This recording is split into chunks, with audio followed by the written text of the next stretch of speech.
useme na Vidadi afike hapa leo eti afanye nyimbo moja.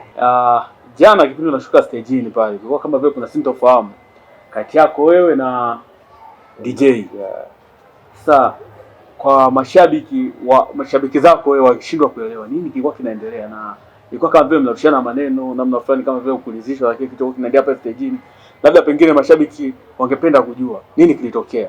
Na kwa upande wangu naweza nikazungumza kwamba kuridhishwa na uandaaji wake wa kupandisha wasanii, kwa sababu wakati mimi nipo jukwaani ananiongelea yani mtu kashakupa time kwamba muda fulani, lakini bado anataja msanii mwingine. Yani unafanya show lakini unatarajiwa msanii bado hajapewa muda wa kufanya kitu chako ulichonacho, alafu mtu unaambiwa shuka apandishwe msanii mwingine.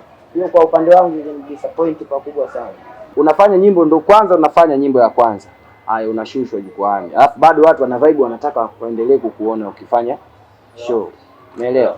Kwa hiyo kitu ndio kilichotokea pale. Mimi nikamind kwa nini nifanye nyimbo moja? Kwa ukubwa mimi nilionao kimuziki sio wa kufanya nyimbo moja. Mimi kwa upande wangu niliandaa nyimbo zaidi ya 5. Ilikuwa kama 7 hivi. Lakini nilipopanda stage nikaambiwa nifanye nyimbo moja. Unaona? Kwa upande wangu kwanza sikuridhika. Sikuipenda hiyo kitu. Alafu napanda mimi kwa nyimbo moja na shuka, anapandishwa msanii anafanya nyimbo 3.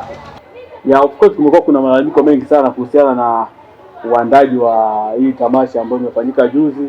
Tunasema ni tamasha kwa sababu watu wamepata nafasi ya kuonyesha viwango vyao, si ndio? Kuna baadhi ya wasanii wamelalamika pia walizimiwa maiki. Kuna ambao pia hawakupanda kabisa stage lakini walikuwa katika list. Kwa hiyo labda wewe una neno gani kwa waandaaji? Hii next time wanapoandaa nini kiboreshwe, mazingira vipi ili kusudi kuwezesha wasanii wa nyumbani kuperform vizuri na kuonyesha viwango vyao? Mimi nafikiri cha kufanyika kikubwa wafanye heshima, waweke heshima kwa wasanii. Yaani wamheshimu msanii hata kama ni mdogo, waheshimu kitu alichonacho bro. Kwa sababu muziki kuandaa na kuwashirikisha watu waanze kuimba kitu unachokifikiria wewe sio kazi ndogo. Kinachoendelea pale mimi nilichokiona kwa macho yangu, sasa mimi si binadamu. Mimi nilichokiona pale ni kama mtu kumtenga vile, kwa sababu haiwezekani mimi nashushwa, anayepandishwa anafanya nyimbo zaidi ya 2 3. Umenielewa? Sasa kwa nini nisingeacha? Alafu muda ulikuwa mwingi tu kwa sababu show tumeanza mapema. Umeelewa? Show haiwezekani show mmefanya watu tulikuwa wasanii kama almost 8. Umeelewa? Sasa wasanii 8 ambao ndio tulikuwa tunahitajika sasa pale ndio tuseme VIP. Kulikuwa na VIP na regular. Nikisema hivyo namaanisha kwamba wasanii wadogo ambao bado ndio kwanza wanajitafuta kufikia level ambayo mimi niliopo. Umeelewa? Lazima watu tuna madaraja tunazidiana. Umeelewa? Sasa haiwezekani msanii ambaye anaanza game sasa hivi anafanya nyimbo moja. Yes, kwake kwa upande wake mimi naona ni sawa kwa sababu anatafuta confidence kwa watu. Lakini mimi ambaye nimezoea majukwaa, uwezo kanipandisha mimi stage kwa nyimbo moja.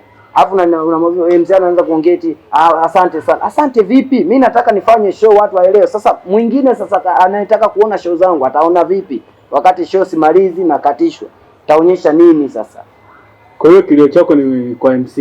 Mimi kwa kweli hiyo show ya juzi sijaridhishwa. Yaani sio MC na sio uandaaji pia. Mimi naulaumu mpaka uandaaji wa hiyo show ya juzi. Arrangement ilikuwa mbovu. Yaani siwezi nikasema eti ilikuwa mbovu kwa sababu haiwezekani mimi unanipa nyimbo moja. Msanii natoka mimi, msanii anayenifuata nyimbo moja, anayefuata nyimbo 3.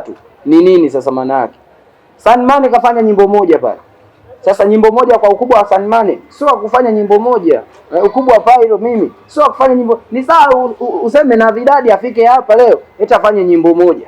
Atoke afike hapa Nyeunge, si ndio? Afanye show nyimbo moja. Mbona hii hai make sense? Wajitahidi kujua thamani ya msanii.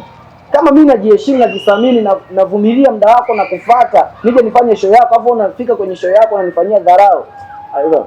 Next time tutakuja kulaumiana. Tutakuja kuona nina dharau bure tu. Mimi mashabiki zangu kwanza nawataka radhi kwa kile kilichotokea. Nawaombea radhi walionifanyisha kunifelisha. Naombea radhi kwa mashabiki wanisamee mimi, wawasamee pia waliofanya mimi nikapata jazba hadi nikagombezana na mtu. Mimi huwa ni mwepesi sana kukasirika, kufanywa vitu vya ovyo mimi nakasirika kinoma. Na mind kabisa. Hata tukikutana mtaani mimi nakumind kabisa. Umeona? Kwa hiyo mimi kwa upande wangu mashabiki wategemee tu kama itatokea tena fursa ya kufanya show, wategemee vitu vizuri.